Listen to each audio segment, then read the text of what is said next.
I think so, yes. If you want to let me know. And if somebody does have questions, how do I get them? I'll let you know. Yeah? It's very early in the morning, though. Sure. Are we Facebook Live? Yeah. Yes, we are. Not yet. But Oh, once we start. once we I count start. you guys in. Okay, cool. All right, everybody. Yes. They're good? Perfect. Yeah. Cool. Man, oh man. The best for Facebook Live. It's amazing. All right, here we are, and it's time. We're all good? Wonderful. Well, hello, Facebook Live. Hello, Caitriona Balfe. How are Hello. you? I'm very so well. this show, before we get into the details, because fans want details. Yes. Okay, before we get into the details, sort of if you could quickly recap where you left off and where we're starting. Right. So we left off at the end of season 2 where Claire is in the 60s. Yes. She finds out that Jamie actually survived the Battle of Culloden and that it is possible that she could go back and find him. Right. So it's a big moment of hope. It's a big moment in the show. So where we pick up is with Claire and the Frank story, we actually pick up at the end of episode 1, season 2, which is back in the 1940s. Right. Claire is pregnant. I know, everyone's like, Right. No, okay. I know. We're with you. We're with you. So Claire is pregnant with Jamie's child, but she's with Frank. She thinks Jamie's dead, and she's trying to forge a new life for herself. Okay. And with Jamie, we pick up on the actual battlefield of Culloden. When you read this, I'm sure you have a great handle on it now, but what was the process to sort of wrap your head around where the show was going when it does do the thing it does? Well, you know, for us, we have the books, so it's a great way of getting your mind around everything at the beginning of the season before you start getting the scripts. But sometimes you want to know what Diana was thinking or doing. You're like, where is she going with this? Yeah. But it's amazing. I mean, I don't dare pretend that I understand her time traveling rules. Right. I think it exists very much in Diana Gabaldon's mind, and we all just sort of nod and go, okay.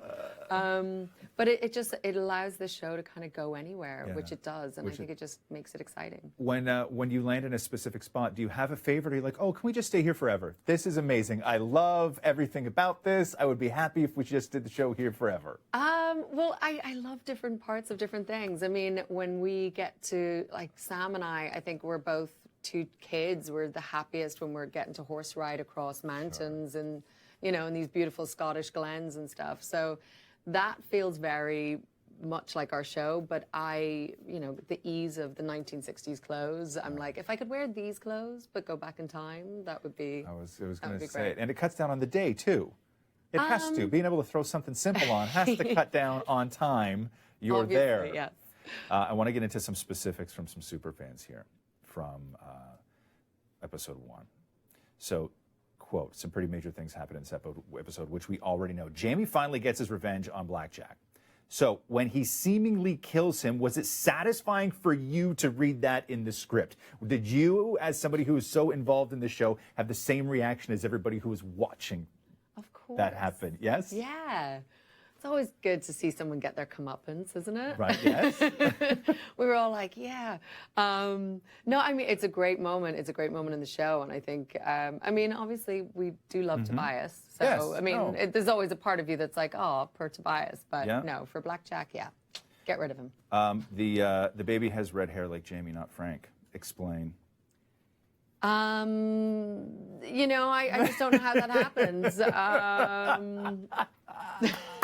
Maybe there was a latent gene in Frank's ancestry. I don't know. Something. When you are on a show like this, and I've had these conversations with other people who have been on some fantastic shows, does it suck in a small way that because you're on this show, you can't watch the show like fans can? Like, would you be a fan of this show if you weren't on it? I mean, I'm sure I would. But I got to do a little bit of that this season. Right. Because, you know, Jamie's story and Claire's story is very separated. Right. So I think Sam and I both, we would sort of get the scripts and be like, his bit, his bit, his bit, his bit. Oh, me again. And then, so I definitely came to the first few episodes with like virgin eyes. Really? I didn't know what was going on. going on. Do you watch? Because some people don't. Some people choose not to.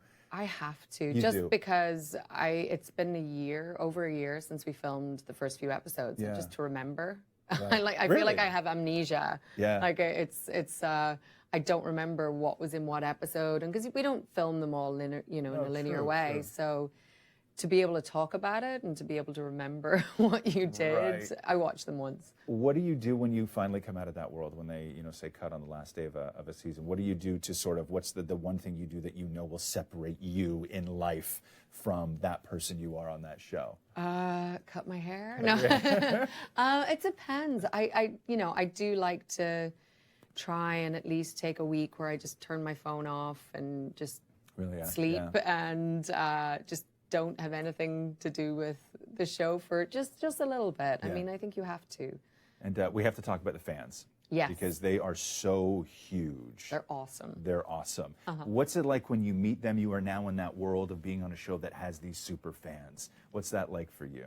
Well, I think I'm in a really fortunate position because I'm kind of like the sister to them all. So Yeah. they just want to come up and tell me nice things, but also they want to share their personal stories with me, which is, it's quite moving, and you feel really privileged to be in a position where people feel a connection to you. Yeah. So that's always been, I guess that's been one of the most surprising things about, Yeah. being part of a fandom. But I get great gifts as well. I get lots of great candy, and I get like a lot of paintings, which I adore. Yeah. So yeah. With a show like this, you tend to run into fans who know more about the show than you do. Definitely. How do you handle those situations? I smile a lot, Yes. and I go, yes, that's exactly what we were doing. And it's funny because you'll see it on Twitter and stuff like that, where they're like, but this is the moment where this happened, and you're like, oh, I should know that, but. Question was, are you Team Frank or Team Jamie? Brackets. Is anyone even Team Frank? I have a very soft spot in my heart for Frank. Do you? Yeah. I mean, everyone can have muscles if they go to the gym all the time, but he's a smart man. He's tender, and he's like bookish and a bit nerdy. Yeah. And Okay. Nerdy's good. Okay, I dig that. I wanna play a quick game with you here, if we could. Oh. So we have some iconic kilts. Okay, I'm going to show you the kilt, and you tell me either what the character is or what it is from. Oh God. Any idea? That looks like Gladiator. Oh, so close. Oh, Close. Is it The other Gladiator? What do you mean? There's another Gladiator? You know what I mean. Same era. Badass. I'm really bad at all this stuff. Braveheart. Oh, Mel really? Gibson.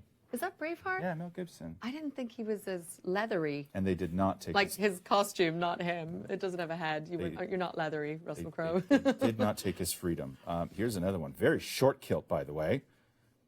Television actor had done this, had done a movie. I mean, Really- it looks like a Spice re- Girl kind of skirt. You know what? That is exactly how I have described Patrick Dempsey from Maid of Honor on many occasions. Oh, wow. Patrick Dempsey, of Okay. course, from Grey's Anatomy. Good legs, McDreamy or Patrick. McDreamy? McDreamy. He's got some, good legs there. Okay, here we go. Classic kilt. This is a man who has a certain set of skills. That would be Rob Roy. That would Fellow be Rob Irish Roy. man. Thank you. There we Doesn't go. wear a kilt in Ireland. But No, he yeah. does not. There we go with this one. I'm not sure Oh. if you're a huge fan. Yes, that is. I don't know how to say his name on You can just say TV. it. You can just say I it. can say It's a fat bastard? You can 100% say fat bastard. That is Yay. 100% fat bastard. I also love that is the one that you got right away.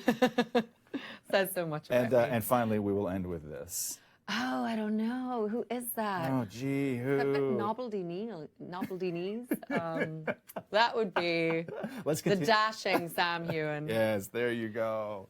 And while we have you here, and while everybody is on Facebook, if you would like to take this opportunity really quickly while everyone is watching to just say something to the fans here and the fans around the world, I'm sure that they would love it. All right. Well, I hope at this point you've all seen episode 1. We loved making this season. Thank you for supporting us, and please tune in Canada. It's Yes. Sunday nights, 9 o'clock on W Network. Watch, please. And before I let you go, do you know how it ends this season? Are you that far into the scripts? Are you in? Oh, we finished filming. Oh, you finished filming. yeah. Oh, so you know. Oh, I know. Do you have I'm not people- telling anybody. Do you have though. people in your life that are dying to know that you then have to lie to family? I make up my own endings, and I Do you just lie? I feed them different rumors to find out so who the then I rat know is. Exactly. Right? That's the smartest thing to do. See? Thank you very much. I really Thank appreciate you. it.